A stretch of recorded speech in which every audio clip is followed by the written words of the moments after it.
Hello everyone, welcome to परिश्रम academy. मैं मंजू शर्मा आज फिर से आपके सामने लेकर आ गई हूँ जनरल साइंस की कुछ classes for UPSC prelims examination. हम अपना बायोलॉजी का पार्ट कवर कर रहे थे, थोड़ा सा पार्ट और रहता है, उसके बाद हमारा बायोलॉजी का पार्ट खत्म हो जाएगा। फिर हम अपना रसायन विज्ञान यानी कि केमिस्ट्री और फिजिक्स और भौतिक विज्ञान कंप्लीट करेंगे। बायोलॉजी मैंने आपको बताया हम पहले क्यों कवर कर रहे हैं, क्योंकि बायोलॉजी ज़्यादा वेटेज रखता है as compare to chemistry and physics. Biology में से ज़्यादा क्वेश्चंस आते हैं, ज़्यादा इंपॉर्टेंट है, फेवरेट है यूपीएससी का एज अ सब्जेक्ट। वैसे तो क्वेश्चंस मेनली करंट से रिलेट कर आते हैं, मेनली यूपीएससी करंट से रिलेट करके क्वेश्चन पूछता है, लेकिन बायोलॉजी में कुछ कुछ ऐसी चीज़ें हैं, कुछ कुछ ऐसे टॉपिक्स हैं जो टॉपिक्स आगे आएंगे, बहुत इंपॉर्टेंट टॉपिक्स, जैसे कि बायोटेक्नोलॉजी हो गया, इम्यूनिटी हो गया, जो मैं आपको आगे पढ़ाऊंगी। ठीक है, इससे पहले हमने अपने अंग तंत्र कंप्लीट किए, ऑर्गन सिस्टम कंप्लीट किए। मानव अंग तंत्र कितने तरीके के होते हैं, पाचन तंत्र हो गया, उत्सर्जन तंत्र हो गया, परिसंचरण तंत्र हो गया, प्रजनन तंत्र हो गया। ठीक है, तो हमने अपने सारे ऑर्गन सिस्टम्स कंप्लीट कर लिए थे। ऑर्गन सिस्टम्स कंप्लीट करने के बाद हमारी आज की क्लास होगी किसके ऊपर, कोशिका विभाजन के ऊपर, यानी कि सेल डिवीजन के ऊपर। सेल डिवीजन, कोशिका विभाजन क्या होता है? कोशिका तो आपको पता है, कोशिका क्या होता है? सबसे छोटी से छोटी इकाई होती है हमारे शरीर की, जो हमारे शरीर को बनाती है। सेल सबसे छोटी से छोटी इकाई है। बहुत सारे सेल्स मिलकर उत्तक बनाते हैं, बहुत सारे उत्तक मिलकर क्या करते हैं, अंग बनाते हैं, और बहुत सारे अंग मिलकर अंग तंत्र बनाते हैं, और फाइनली अंग तंत्र एक साथ जुड़कर क्या बनाते हैं, एक पूरा जीव बनाते हैं, सजीव बनाते हैं, ऑर्गेनिज्म बनाते हैं। ठीक है, तो इसीलिए कोशिका हमारे लिए जरूरी है। अब कोशिका अकेली तो अकेली तो पूरा ऑर्गेनिज्म बना नहीं पाएगी, बहुत सारी कोशिकाओं की जरूरत है। कोशिका अलग अलग तरीके से डिवाइड करे, अपने आप को बढ़ाए, अपनी ग्रोथ करे, मल्टीप्लाई करे, डिवाइड करे। ठीक है, तो उसी को कहते हैं कोशिका विभाजन। ठीक है, कोशिका का विभाजन होना, कोशिका का बढ़ना। विभाजन का ये मतलब नहीं है कि कोशिका कम हो रही है, नहीं, कोशिका अपने आप को बढ़ा रही है विभाजन के तौर पे। जैसे कोशिका है हमारी, ठीक है, ये बीच में से टूटती है, बीच में से अपनी कैसे किस तरीके से विभाजन होगा वो मैं आपको बताऊंगी। बट कोशिका 1 से 2, 2 से 4, 4 से 8, 8 से 16, 16 से 32।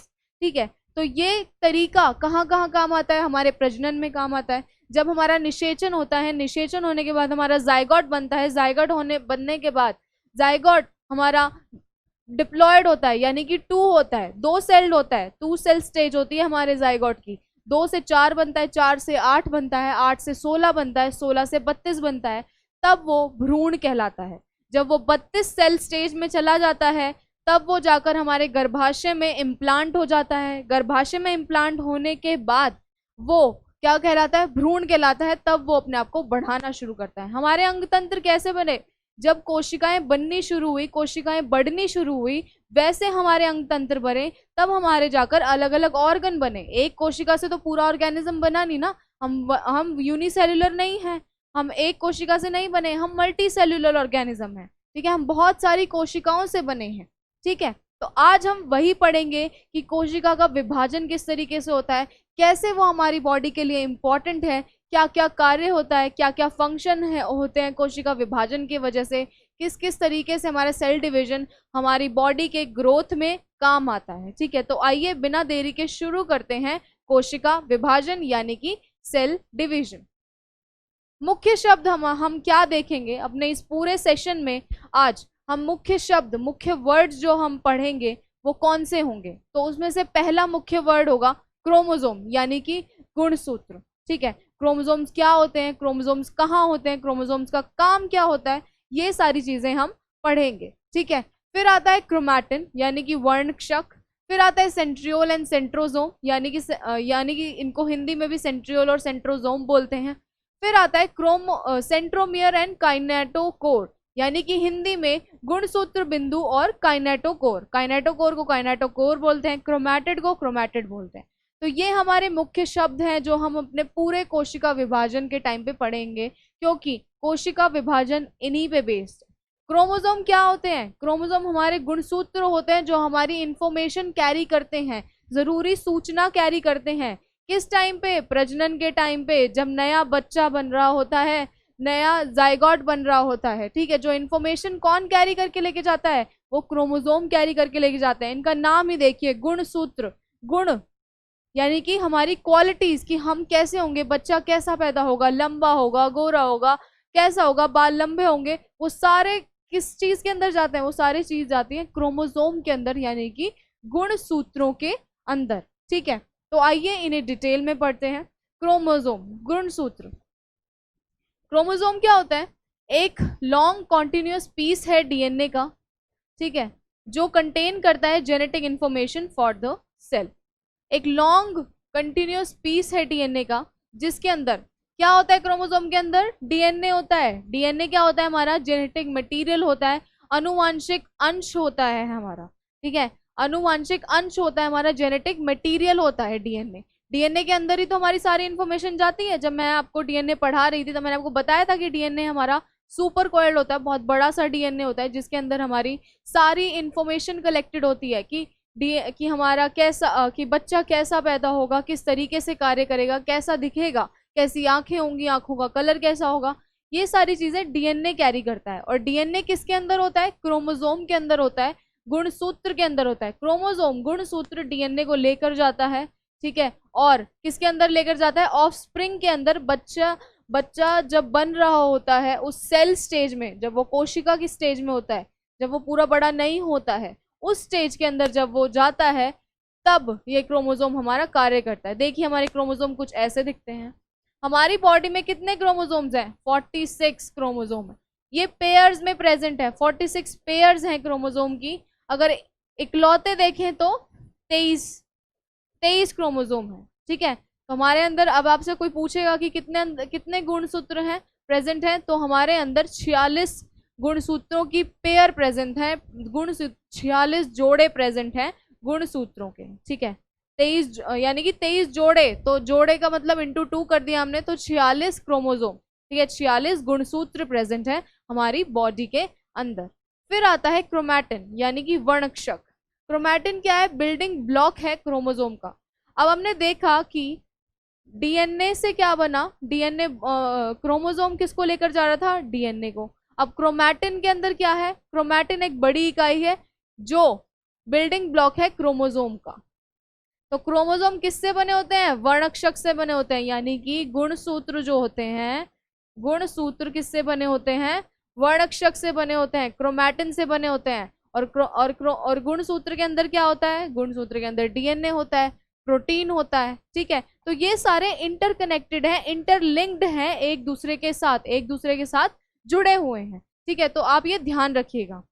फिर आते हैं, देखिए ये टर्म्स ना जो मैं आपको पढ़ा रही हूँ, मैं कुछ ही इंपॉर्टेंट टर्म्स पढ़ाऊंगी, ज़्यादा फालतू की कोई भी हम टर्म्स नहीं पढ़ेंगे।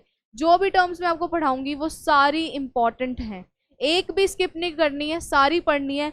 लिखा जाए आपसे तो आप लिख सकते हैं, उनको लिख लीजिए कहीं पे, ताकि आप रिवाइज कर पाएँ उनको ढंग से, ठीक है, बाद में। और इसीलिए आपको नोट करनी है ये टर्म्स, क्योंकि इंपॉर्टेंट टर्म्स, मैंने आपको बताया, मैं जिस चीज़ पे इन्फ्लुएंस करती हूँ वो चीज़ इंपॉर्टेंट रहेगी। जो चीज़ ऊपर से पढ़नी है, जो चीज़ सिर्फ आपको नॉलेज के लिए चाहिए, वो चीज़ मैं आपको बता देती हूँ कि इसमें रट्टा मारने की जरूरत नहीं है, इसमें को ज़्यादा पढ़ने की जरूरत नहीं है, ठीक है। तो इन चीज़ों को, इसको आप नोट डाउन कीजिए। जो आज की क्लास हमारी रहेगी वो बहुत इंपॉर्टेंट है, आज की क्लास बहुत इंपॉर्टेंट है। सेल डिवीजन इंपॉर्टेंट है, कोशिका विभाजन इंपॉर्टेंट है, ठीक है। तो आइए नेक्स्ट हम पढ़ते हैं सेंट्रियोल और सेंट्रोजोम। सेंट्रियोल क्या होता है? जब मैं आपको कोशिका के बारे में पढ़ा रही थी, सेल पढ़ाया था मैंने आपको, एनिमल सेल, जंतु कोशिकाओं के बारे में पढ़ाया था, तो मैं आपको सेंट्रियोल की बात करी थी कि सिर्फ और सिर्फ ये एनिमल सेल में प्रेजेंट होता है सेंट्रियोल, ठीक है। तो सेंट्रियोल क्या है? ये क्या करता है? सेंट्रोजोम बनाता है। सेंट्रियोल देखिए ये ऐसे दिखता है, सूक्ष्म नलिका त्रय। किससे बना होता है ये? सूक्ष्म नलिकाओं त्रिकों से बना होता है, यानी कि माइक्रोट्यूब्यूल से बना होता है, सूक्ष्म नलिकाओं से बना होता है। और ये हमारे सेल के अंदर प्रेजेंट होता है, ठीक है। इसी के अंदर हमारा क्रोमैटिन, क्रोमोसोम्स एनक्लोज्ड होते हैं, ठीक है। तो ये मेन पार्ट है। फिर आता है हमारा गुणसूत्र बिंदु और काइनेटोकोर। अब एक गुणसूत्र बिंदु क्या है? सेंट्रोमियर, गुणसूत्र बिंदु एक रीजन है, एक जगह है, एक प्लेस है जहां से क्या होता है वो होल्ड, उसके अंदर क्रोमैटिड्स प्रेजेंट होते हैं, और क्रोमैटिड्स के अंदर क्या होते हैं, क्रोमोसोम होते हैं। तो बड़ा रीजन क्या हुआ, सेंट्रोमियर हुआ, सेंट्रोमियर से क्रोमैटिड हुआ, क्रोमैटिड से क्रोमोसोम हुआ। देखिए मैं यहाँ पे लिख देती हूँ, सेंट्रोमियर, फिर क्रोमैटिड, और फिर क्रोमोसोम्स। तो यानी कि क्रोमोसोम्स छोटी इकाई है सेंट्रोमियर की, ठीक है। तो क्रोमोसोम्स के क्रोमैटिड के अंदर बहुत सारे क्रोमोसोम्स होते हैं, क्रोमोसोम के अंदर डीएनए होता है, और सेंट्रोमियर किससे बना होता है, क्रोमैटिड से बना होता है, ठीक है। तो ये चीज है, ये ऑर्डर आपको याद रखना है, ठीक है। और काइनेटोकोर क्या होता है, काइनेटोकोर को हिंदी में काइनेटोकोर ही लिखते हैं। ये प्रोटीन होता है, कॉम्प्लेक्स प्रोटीन होता है, बहुत ही ज्यादा कॉम्प्लेक्स प्रोटीन होता है। ये क्या कराता है, जिसके अंदर माइक्रोट्यूब्यूल्स प्रेजेंट होते हैं। माइक्रोट्यूब्यूल्स मैंने अभी आपको ऊपर बताया था, माइक्रोट्यूब्यूल्स जिसके अंदर प्रेजेंट होते हैं, जिसके अंदर ये प्रेजेंट होते हैं, सूक्ष्म नलिकाएं प्रेजेंट होती हैं। तो सूक्ष्म नलिकाएं हमारी किसके अंदर होती हैं, काइनेटोकोर के अंदर होती हैं, ठीक है। ये हमारा काइनेटोकोर है, ये सेंट्रोमियर है, ये देखिए कुछ ऐसा दिखता है। अब ध्यान से देखिए क्रोमोसोम का स्ट्रक्चर है, ये देखिए क्रोमोसोम का स्ट्रक्चर ही तो है, ये काइनेटोकोर है, ये बीच में, ये बीच में काइनेटोकोर है, और ये सेंट्रोमियर है, गुणसूत्र बिंदु है, ये हमारा पूरा क्रोमोसोम है। ये देखिए ये पूरा हमारा क्रोमोसोम है, जिसके अंदर ये सारा क्रोमोसोम का ही पार्ट है हमारा, ये हमारा सारा गुणसूत्र का ही पार्ट है, ठीक है। तो ये ध्यान रखिएगा, आपको ये ध्यान रखना है डायग्राम की, क्रोमोसोम हमारा ऐसा दिखता है। फिर आता है हमारा क्रोमैटिड। क्रोमैटिड क्या है, क्रोमैटिड क्या होता है, ये एक स्ट्रैंड होता है, एक धागे की तरह होता है, धागे नुमा संरचना होती है क्रोमोसोम की। कब होती है, जब वो डिवाइड कर लेता है, ठीक है। जब दो क्रोमैटिड्स को हम क्या बोलते हैं, सिस्टर क्रोमैटिड्स बोलते हैं, और ये इवेंचुअली स्प्लिट हो जाएंगे और मूव कर जाएंगे opposite end of the cell में। वो मैं जब आपको पूरा कोशिका विभाजन समझाऊंगी, क्या क्या कोशिका विभाजन के फेजेस हैं, कितने तरीके, कौन से कितने कितने चरणों में कोशिका विभाजन हो रहा होता है, ठीक है, वो समझाऊंगी। तब आप देखिएगा कि कैसे हमारे क्रोमोसोम्स अलग होकर अलग अलग पोल्स पे चले जाते हैं, वो हम आगे पढ़ेंगे। पर पहले हम पढ़ते हैं कि क्रोमैटिड क्या है। क्रोमैटिड क्या है, एक धागे नुमा संरचना है क्रोमोसोम की, ठीक है, धागे नुमा संरचना है। ये देखिए ये पूरा हमारा क्रोमोसोम है, ठीक है। यहाँ पे ये काइनेटोकोर्स हैं, काइनेटोकोर्स हैं यहाँ पे।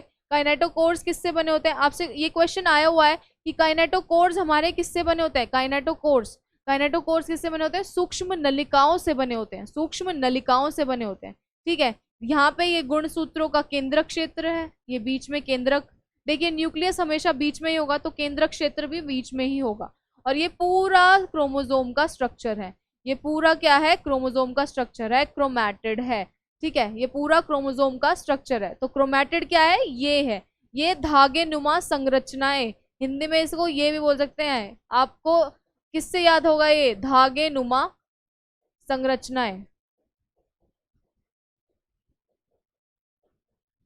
जो भी क्रोमोसोम के अंदर, जो भी गुणसूत्रों के अंदर धागे नुमा संरचनाएं हैं, ठीक है, थ्रेड लाइक स्ट्रक्चर्स हैं, धागे जैसी चीजें हैं, वो क्या कहलाएंगी, क्रोमैटिड कहलाएंगी। और दो क्रोमैटिड एक साथ मिलकर क्या बनाते हैं, सिस्टर क्रोमैटिड बनाते हैं। हिंदी में सिस्टर क्रोमैटिड ही होता है, ठीक है। तो दो क्रोमैटिड एक साथ मिलकर, सिंगल तो वो क्रोमैटिड कहलाता है, दो क्रोमैटिड एक साथ मिलकर क्या कहलाता है, सिस्टर क्रोमैटिड कहलाता है, ठीक है। फिर आता है हमारा सेल डिवीजन। मेन, कोशिकाएं क्यों विभाजित होती हैं, किस लिए विभाजित होती हैं, कि ऐसा क्यों होता है कि हमारी कोशिकाओं को विभाजित होना पड़ता है, उनका डिवीजन होना पड़ता है, ठीक है। तो अभी हम ये पढ़ेंगे। पहला क्या है, विकास के लिए। ऑब्वियस सी बात है कि हमारा ग्रोथ, अगर सेल एक ही रहा, ये सेल है, ठीक है, ये विभाजित नहीं हुआ, ऐसे ही रहा, तो पूरा ऑर्गेनिज्म कैसे बनेगा, तो वो तो छोटा ही रह जाएगा। हम छोटे से बड़े ही ना होते, हमारी हाइट ही ना बढ़ती, हमारे हाथ ना बढ़ते, हमारे पैर ना बढ़ते, हमारा सर ना बढ़ता, दिमाग नहीं बढ़ता, तो किससे बढ़ रहा है, वो कोशिका विभाजन से बढ़ रहा है। तो पहला इंपॉर्टेंट हमारे विकास के लिए, हमारी ग्रोथ के लिए, तो पहला इंपॉर्टेंट चीज क्या है, कोशिका विभाजन क्यों होना चाहिए, हमारे विकास के लिए होना चाहिए, हमारे ग्रोथ के लिए होना चाहिए, वरना तो हम छोटे के छोटे ही रह जाते, एक सेल ही रह जाते, हम अपनी माँ के पेट में एक ही सेल में रह जाते, वो सेल बढ़ता ही नहीं आगे जाके अगर विभाजन नहीं होता तो। ठीक है।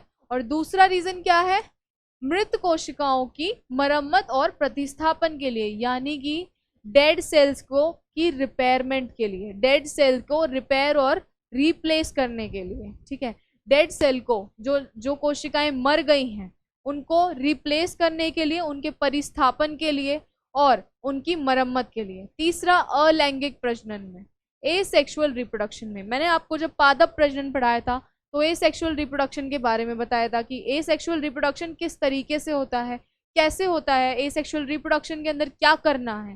ठीक है, एसेक्सुअल रिप्रोडक्शन में एक ही पेरेंट की जरूरत होती है और कोशिका का विभाजन होता रहता है और अलग पेरेंट डिवाइड हो जाता है। जैसे कि ये देखिए, ये एक अमीबा है हमारा।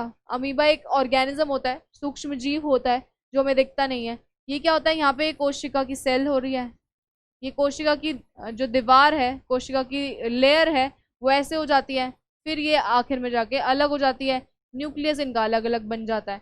तो ये ऐसे सेल डिवीजन हो रहा है, एसेक्सुअल रिप्रोडक्शन, अलैंगिक प्रजनन।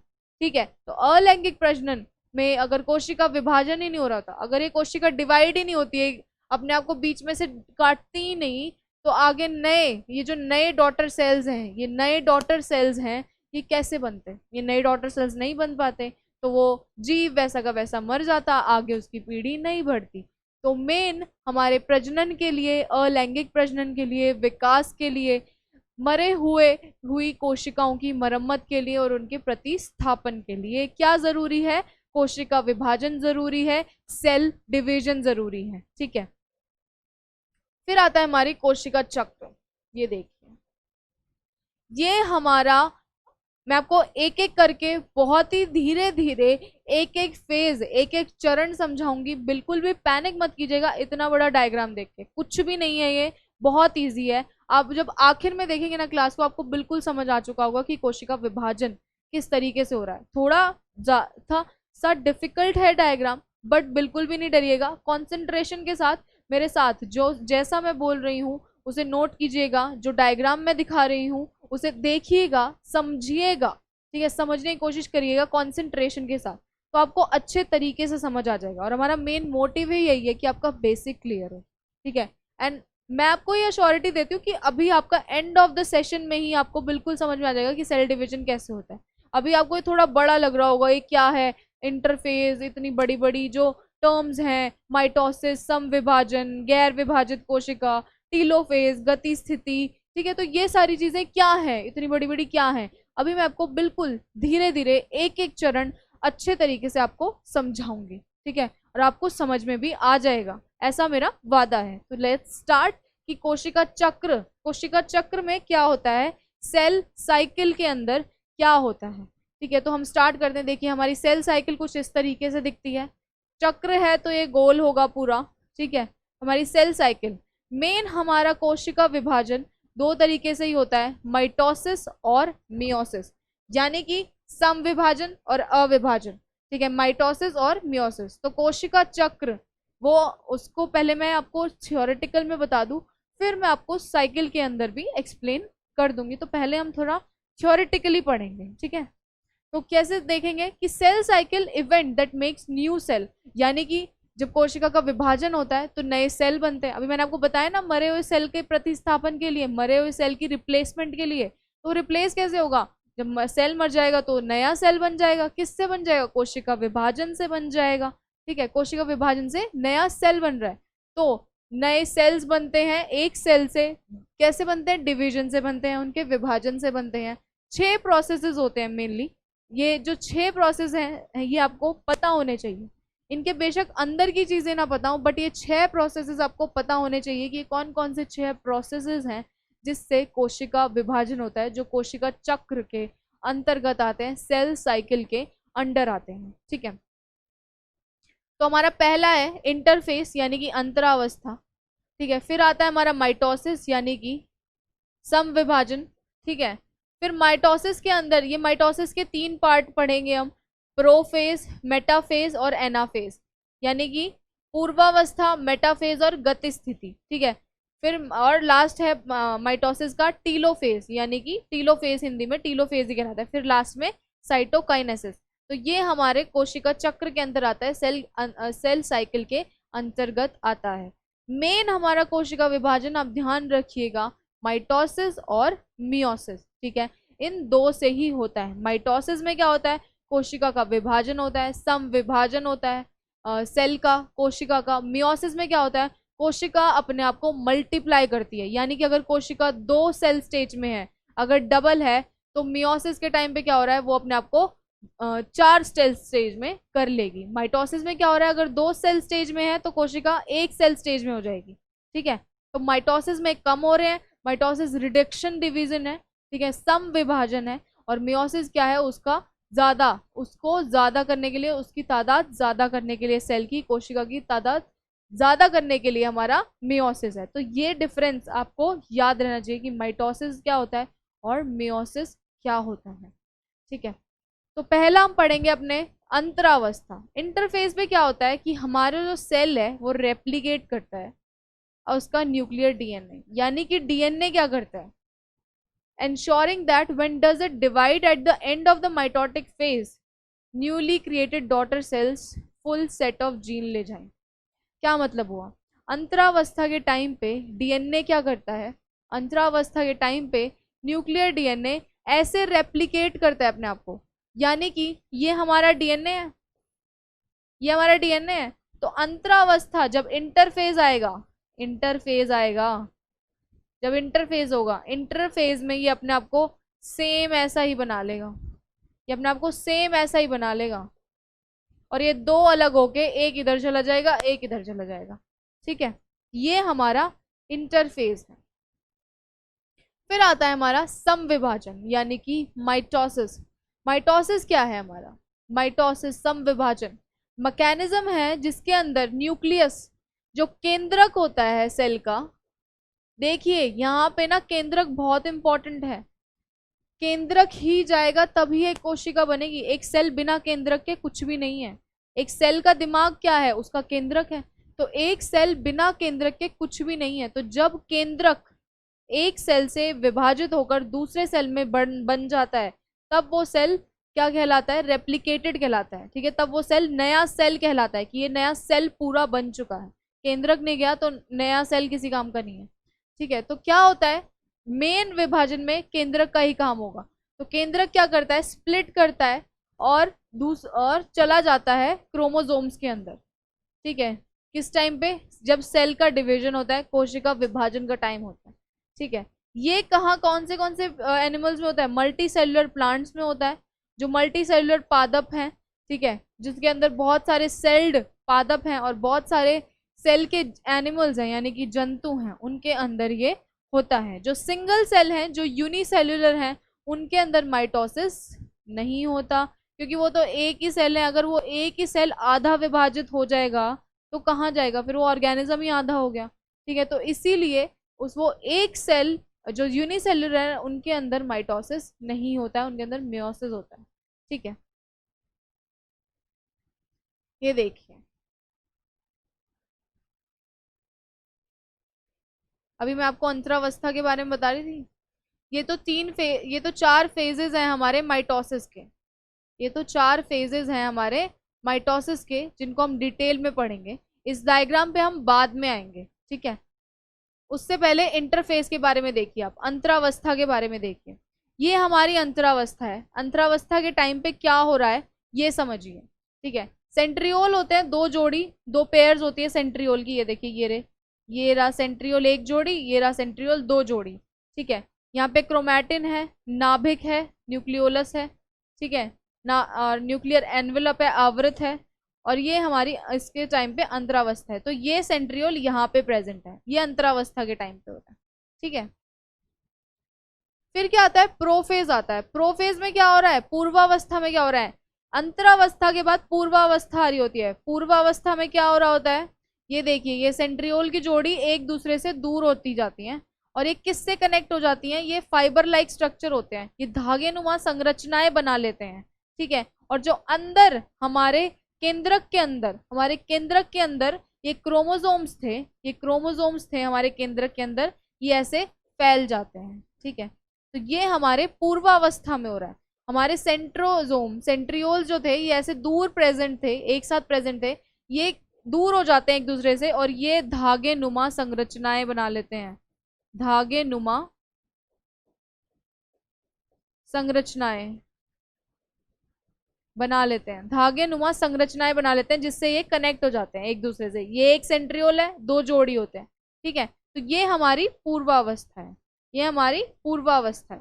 तो इसमें क्या होता है, इसके अंदर न्यूक्लियोलस फेड हो जाता है, यानी कि हमारा नाभिक फेड हो जाता है, निकल चला, नाभिक फेड हो जाता है और chromatin, chromatin replicated DNA replicate कर लेता है, क्रोमैटिन कंडेंस हो जाता है क्रोमोसोम के अंदर।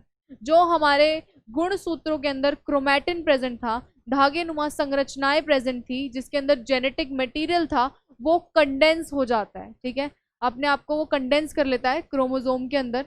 और हर रेप्लिकेटेड क्रोमोसोम के अंदर दो क्रोमैटिड होते हैं जिनकी सेम इंफॉर्मेशन होती है, यानी कि हर क्रोमोसोम होता तो दो है, ये देखिए ये क्रोमोसोम ही तो है हमारा, ऐसा ही तो दिखता है क्रोमोसोम। यहाँ ध्यान दीजिएगा, क्रोमोसोम के ऊपर की ये दो सेम होती हैं, ये नीचे वाली लंबी होती हैं, तो क्रोमोसोम ऐसा दिखता है। तो हर क्रोमोसोम के अंदर सेम जेनेटिक मटेरियल होगा, सेम अनुवांशिक इंफॉर्मेशन होगी, सेम अनुवांशिक अंश होगा, ठीक है। तो हर क्रोमोसोम के अंदर सेम जेनेटिक इंफॉर्मेशन एनक्लोज्ड होगी, ठीक है। तो यहाँ हमारे प्रोफेज के अंदर से शुरू हो रहा होता है और ये देखिए सेंट्रियोल्स दूर चले गए, क्रोमोसोम का जो मटेरियल है वो कंडेंस हो गया उनके अंदर। नेक्स्ट हम चलते हैं अपने मेटाफेज में। मेटाफेज में क्या हो रहा होता है, ये देखिए मेटाफेज में अब वो देखिए सेंट्रियोल वहां पर क्या थे, ये देखो एनवलप था यहाँ पे, ये न्यूक्लियर मेम्ब्रेन अभी भी है यहाँ पे, ठीक है, केंद्रक की झिल्ली अभी भी है यहाँ पर, ठीक है, मेम्ब्रेन। लेकिन मेटाफेज में क्या है, ये झिल्ली खत्म हो गई और यहाँ पे स्पिंडल फाइबर्स बन गई, यानी कि धुरा। ये देखिए ये धागे से यहाँ पे एक क्रोमोसोम है, ये गुणसूत्र यहाँ इनके बीच में आ गए, ये दो सेंट्रियोल इधर, ये दो सेंट्रियोल इधर। तो मेटाफेज में, मेटा मतलब बीच में, बीच में हमारे क्रोमोसोम्स आकर उपस्थित हो जाते हैं मध्यस्थी प्लेट पर, यानी कि मेटाफेज प्लेट पर। मेटा का मतलब ही मध्य है, बीच में मतलब यानी कि मध्य में, ठीक है। तो मध्यस्थी प्लेट पर हमारे स्पिंडल फाइबर्स के थ्रू, ये स्पिंडल फाइबर्स है हमारी धुरा फाइबर्स, धुरा इससे अटैच होते हैं ये, ठीक है, इस धुरा से। और यहाँ सेंट्रियोल है ये दो, और यहाँ पे ये क्रोमोसोम्स हमारे मध्यस्थी प्लेट पर आकर अटैच हो जाते हैं। तो ये हमारा मेटाफेज था। फिर आता है हमारा एनाफेज, गति स्थिति। अब गति स्थिति में क्या होता है, मैं आपको थ्योरेटिकल तो अभी बिल्कुल भी हमें रीड करना ही नहीं है, पहले हम डायग्राम के थ्रू ही पढ़ेंगे, क्योंकि ये इतना ज़्यादा टिपिकल है कि आप अगर डायग्राम नहीं देखेंगे ना तो आपको समझ नहीं आएगा। आपको क्या पता कि क्रोमोसोम कहाँ, कौन सी प्लेट पर जाकर लग रहा है, वो प्लेट कहाँ पे आ रही है, बीच में आ रही है। आपको क्या पता कि धुराएं जो स्पिंडल फाइबर्स हैं वो कहाँ जाके लग रही हैं, नहीं पता ना आपको। तो अगर हम जब तक डायग्राम नहीं देखेंगे, जब तक उसका विजुअलाइजेशन नहीं करेंगे, जब तक पिक्टोरियल रिप्रेजेंटेशन नहीं करेंगे, तब तक आपको समझ नहीं आएगा। सेल डिवीजन बहुत ही टिपिकल प्रोसेस है। एनाफेज, मेटाफेज, ये इतनी सारी जो बड़ी बड़ी टर्म्स हैं, ये क्या करती हैं, किस तरीके से करती हैं, जब तक आपको फोटोज नहीं दिखेंगी, विजुअलाइजेशन। तो मेरा मेन मोटिव इसीलिए विजुअलाइजेशन पर रहता है, ताकि आपको ज़्यादा से ज़्यादा क्लियर हो पाए कॉन्सेप्ट। कॉन्सेप्ट क्लियर होगा तो बेसिक क्लियर होंगे, ठीक है, बेसिक क्लियर होंगे तो आपको पता ही है, आप अपना लॉजिक पावर ज़्यादा आप क्लियर कर पाएंगे, लॉजिकली आप ज़्यादा अच्छी तरीके से सोच पाएंगे, ठीक है।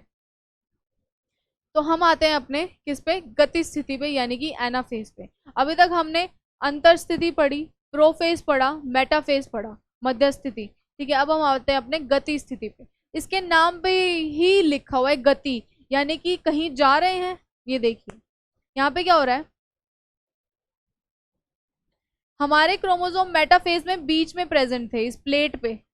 अब एनाफेज के टाइम पे, गति स्थिति के टाइम पे क्या करते हैं, ये ऊपर की तरफ आधे हो जाते हैं। क्रोमोसोम ऐसे होता है, क्रोमोसोम दो होते हैं, ये आधे में टूट जाते हैं, आधा ऊपर चले जाते हैं, ये दो नीचे चले जाते हैं, जैसे यहाँ पर हो रहा है, ठीक है। यहाँ पे ये थे ऐसे, ये पार्ट वाला ऊपर चला गया, ये पार्ट क्या कर रहा है, ये नीचे जा रहा है। सारे क्रोमोसोम्स के साथ ऐसे ही हो रहा है, ये ऊपर की तरफ ट्रेवल करे जा रहे हैं। ठीक है, तो अब इन क्रोमोसोम को, अब ये क्रोमोसोम पूरा नहीं रहा, अब ये क्रोमोसोम क्या रहा, डॉटर क्रोमोसोम बन गया, यानी कि पुत्री गुणसूत्र बन गया। तो ये पुत्री गुणसूत्र एक दूसरे से दूर होते जाते हैं गति स्थिति के अंदर। ठीक है, एक दूसरे से दूर होते जाते हैं और यहाँ पे ये अलग होकर पोल्स की तरफ, यहाँ यानी कि इधर की तरफ ट्रेवल कर रहे होते हैं, इधर की तरफ जाने को अपना गति बना रहे होते हैं। किधर की तरफ, सेंट्रियोल की तरफ।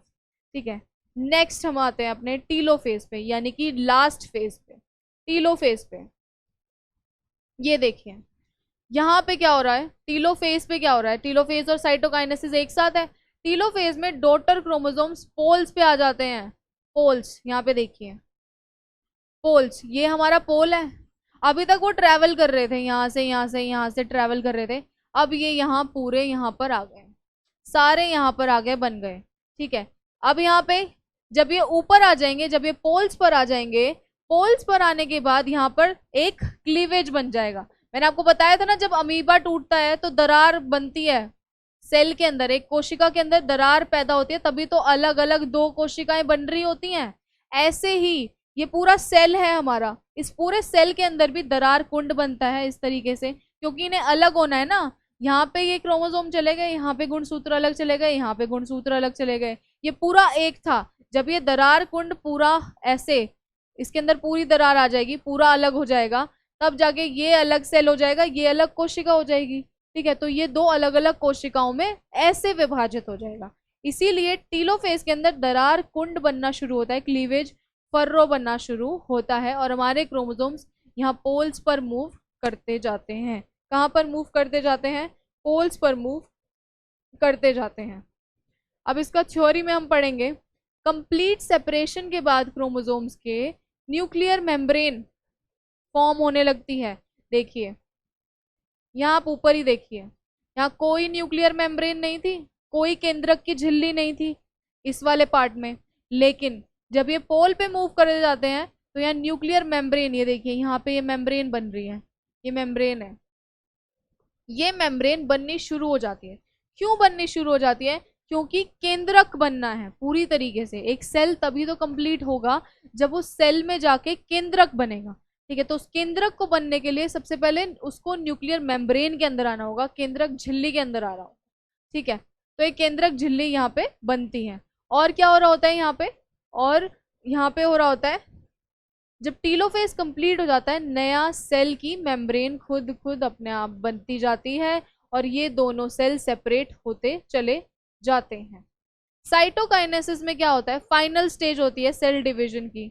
साइटोकाइनेसिस क्या होती है, फाइनल स्टेज होती है सेल डिवीजन की। फाइनल स्टेज होती है, फाइनल स्टेज को क्या बोलेंगे, सेल डिवीजन के साइटोकाइनेसिस बोलेंगे, जिसके अंदर क्या होगा, टेलोफेज के बाद बनेगा। यानी कि जब टीलोफेज का मतलब क्या है, टीलोफेज का मतलब है कि यहाँ पर ये देखिए ये टीलोफेज है। साइटोकाइनेसिस तब होगा जब हमारा यहाँ पर ये पूरी झिल्ली बन जाएगी, ये पूरे दोनों अलग होके क्या बनाएंगे, ये एक सेल बना लेगा, ये दूसरा सेल बना लेगा, और इसके अंदर क्या होगा, ये न्यूक्लियस होगा इसका, इसके अंदर भी क्या होगा, ये न्यूक्लियस होगा इसका पूरा अलग तरीके से। यानी कि ये अपनी सेल मेम्ब्रेन कंप्लीट करेगा अलग होकर, और यहाँ पे पूरी न्यूक्लियर मेम्ब्रेन बनेगी, और इसके अंदर फिर सारे सेल के पार्ट, ये जो एक कोशिका के अंदर जितने भी भाग होते हैं, जितने भी पार्ट होते हैं, वो सारे पार्ट जब आ जाएंगे तो उन पार्ट्स, तो तब हम बोलेंगे कि एक नई कोशिका बन गई। किससे बन गई, एक कोशिका विभाजन से बन गई। ठीक है, तो इस तरीके से हमारा माइटोसिस होता है। ठीक है, इस तरीके से हमारा माइटोसिस की क्रिया, सम विभाजन की क्रिया पूर्ण होती है। आपको ज्यादा रटने की जरूरत नहीं है, सिर्फ आपको पता होना चाहिए कि विभाजन की क्रिया दो तरीके से होती है, सम विभाजन यानी कि माइटोसिस से और मेयोसिस से। माइटोसिस के 4 फेज होते हैं, इंटरफेज होता है, अंतःस्थिति, प्रोफेज होता है, मेटाफेज होता है, मध्य स्थिति, एनाफेज होता है, गति स्थिति, और लास्ट में टीलोफेज होता है, जो लास्ट फेज होता है, जिसके अंदर पूरा एक सेल क्या बनाएगा, 2 सेल को बना देगा अपने आप में, रिडक्शन करके, अपने आप को आधा करके।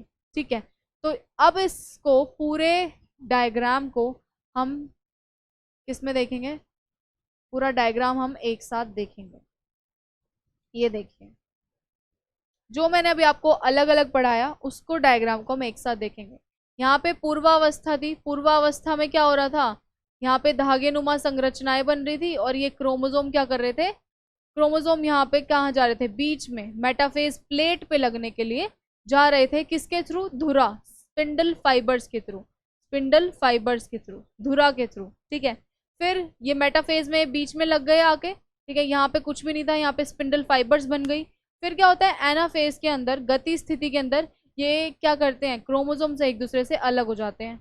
डॉटर क्रोमोसोम, पुत्री गुणसूत्र बन जाते हैं, ठीक है। फिर क्या होता है, ये अलग पोल्स में मूव कर जाएंगे, टॉप पे मूव कर जाएंगे और दो पेयर्स सब, अब ये क्या करेंगे, ये आधे आधे थे ना ये क्रोमोसोम, तो ये इसके साथ जुड़ के पूरा क्रोमोसोम बनाएगा, ये इसके साथ जुड़ के पूरा क्रोमोसोम बनाएगा, यानी कि एक सेल के अंदर 4 क्रोमोसोम बन जाएंगे, ठीक है। तो ये बनते हैं और एक नया सेल बनाते हैं, एक नया सेल बन जाता है टीलोफेज के बाद, साइटोकाइनेसिस के बाद। तो ये था हमारा मेन कोशिका विभाजन माइटोसिस के थ्रू, ठीक है। ये था हमारा मेन कोशिका विभाजन माइटोसिस के थ्रू। अब मियोसिस कैसे होता है, मियोसिस ऐसे होता है, देखिए ये एक सेल है, इसकी डिप्लॉयड स्टेज है, यानी कि 2n है इसकी स्टेज, 2n स्टेज पे है ये। तो मियोसिस होगा और ये डबल बन जाएगा। ये अपने आप को आधा नहीं करेगा, ये अपने आप को आधा नहीं करेगा, डिवाइड नहीं करेगा, विभाजित नहीं करेगा, ये अपने आप को डबल करेगा, डबल करेगा, डबल से 4 होगा, एक अपने आप को फिर ये एक अपने आप को 2 बनाएगा, फिर ये 2 बनाएगा, फिर 4 से 8 होंगे, ये 1 2 3 4, फिर 8 से ये 16 होंगे, यहाँ पे ये 8 हैं, 8 से 16 होंगे।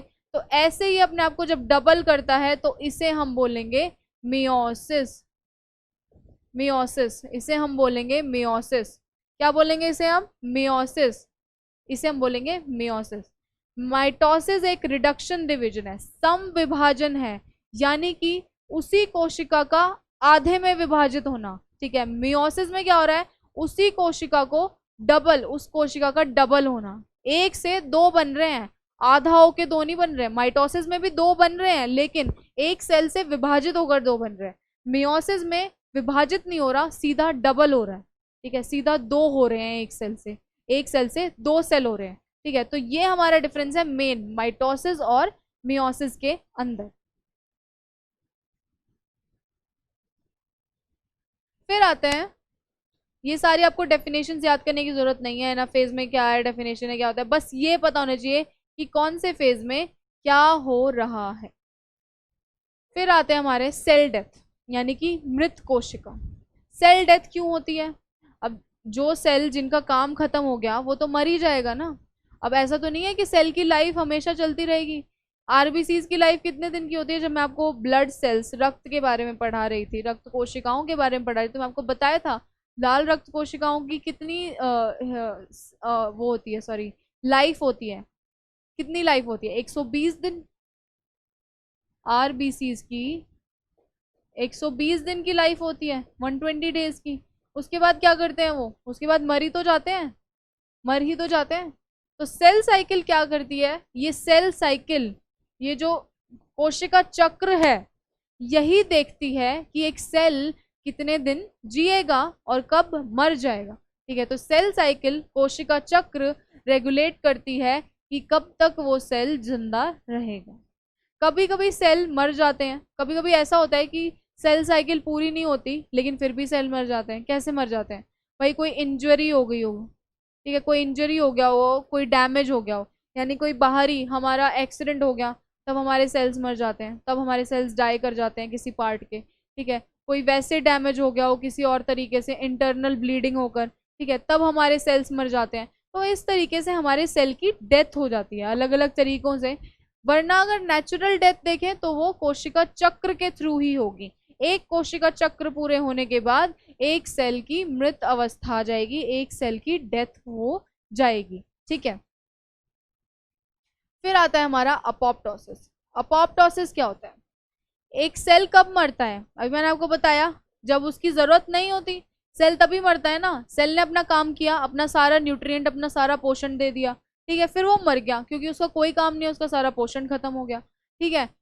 तो एक सेल तब मरता है जब उसकी जरूरत नहीं होती, जब वो यूजफुल नहीं है हमारे लिए काम का नहीं है, ठीक है। तो दिस रेगुलेटेड और कंट्रोल्ड सेल डेथ, तो जब ये कंट्रोल हो, ये डेथ सेल की कंट्रोल्ड हो हमारी बॉडी के, उसे बोलते हैं हम अपोप्टोसिस, ठीक है, उसे बोलते हैं हम अपोप्टोसिस, ठीक है। ये देखिए, ये नीचे वाला सेल क्या है, हेल्दी सेल है हमारा, हेल्दी सेल है, हेल्दी सेल, हेल्दी सेल है हमारा, ठीक है। और ये ऊपर वाला क्या है हमारा, अपोप्टोसिस, एक सेल अपोप्टोसिस हो रहा है इसके अंदर सेल की डेथ हो रही है, ये सेल डेथ हो रही है, मतलब कोशिका मृत हो रही है, कोशिका मृत हो रही है,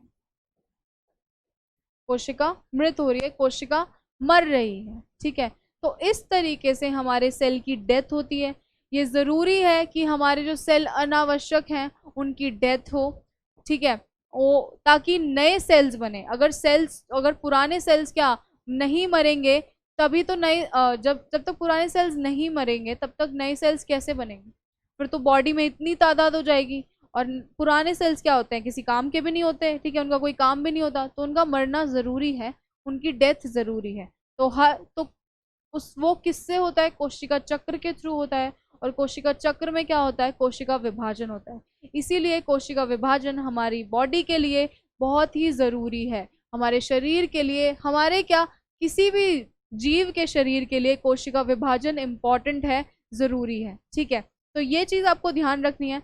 मैंने आपको बोला था कि at the end of the session आप ये देखेंगे कि हमें बिल्कुल समझ आ चुका है कि हमारा सेल कैसे डेथ हो रही है, हमारे सेल की डेथ, कि हमारी, एक सेकेंड, कि हमारा सेल साइकिल क्या थी। ये आपको बड़े बड़े, बिल्कुल इतने बड़े बड़े आपको ये टर्म्स लग रहे थे, पूर्वावस्था, प्रोफेज, कैसे पढ़ेंगे कैसे पढ़ेंगे, कितना इजीली मैंने आपको पिक्टोरियल रिप्रेजेंटेशन के थ्रू पढ़ा दिया कि इस तरीके से इसमें ये होता है, इस चरण में ये होता है, इस चरण में ये होता है। और हमने अपनी, ये हमारी सेल साइकिल थी, ये हमारा कोशिका चक्र था, जिसके अंदर ये हमारे डिवाइडिंग सेल्स घूमते रहते हैं, खत्म होते ही हमारे सेल्स मर जाते हैं इस चक्र के, और इस चक्र में हमारे सेल्स घूमते रहते हैं, इसी चक्र के थ्रू हमारे सेल्स काम करते हैं, ठीक है। और लेकिन कुछ ऐसी कोशिकाएं भी होती हैं जो डिवाइड नहीं करती, उनको क्या बोलते हैं हम, गैर विभाजित कोशिका बोलते हैं, जो विभाजन के अंदर नहीं आती, जिनका विभाजन नहीं होता। अब ऐसा भी होता है कि कुछ सेल्स क्या करते हैं, कुछ सेल्स डिवाइड करते ही जाते, रुकते ही नहीं, उनका कोई चक्र नहीं होता, उन कोशिकाओं का कोई चक्र नहीं होता। तो वो सेल्स कौन से होते हैं, वो सेल्स होते हैं कैंसरस सेल्स। जो नॉर्मल हमारे सेल होंगे, जो नॉर्मल हमारी बॉडी का सेल होगा, हर एक सेल कोशिका चक्र के थ्रू गुजरता है, ठीक है। हर एक सेल क्या करता है, जिंदा होता है, फिर मरता है, फिर जिंदा होता है, फिर कोशिका चक्र में जाता है, फिर मरता है। लेकिन जो कैंसर के सेल्स होते हैं, कैंसर के सेल्स क्या करते हैं, अपने आप को बढ़ाते रहते हैं, वो किसी कोशिका चक्र के थ्रू नहीं जाते, कोई भी कोशिका चक्र वो फॉलो नहीं करते। तो इसी वजह से क्या होता है, वो क्या बना लेते हैं, कैंसर बना देते हैं, कैंसर बना देते हैं, बिल्कुल मास ऑफ सेल्स बना देते हैं, इतना बड़ा मास बना देते हैं कि वो कैंसर में तब्दील होता है, और फिर उसको निकालना बहुत ही मुश्किल होता है, जो कि बॉडी के लिए बहुत जानलेवा है। आप सबको पता है कि कैंसर एक कितनी ज़्यादा खतरनाक बीमारी है। तो कैंसर के बारे में मैं आपको बिल्कुल डिटेल में एक अलग सेशन लेके पढ़ाऊंगी, वैसे ही एड्स के बारे में हम अलग तरीके से पढ़ेंगे। एंड आज का हमारा कोशिका विभाजन जो है, मैंने आपको बहुत ही ईजी तरीके से पिक्टोरियल रिप्रेजेंटेशन के थ्रू पढ़ाया, ठीक है। ऐसा तो है नहीं कि आपसे यूपीएससी ये पूछेगा कि एना फेज में क्या होता है, प्रो फेज में क्या होता है, नहीं, डायरेक्ट ऐसा नहीं आएगा, बट आपको बेसिक पता होना चाहिए।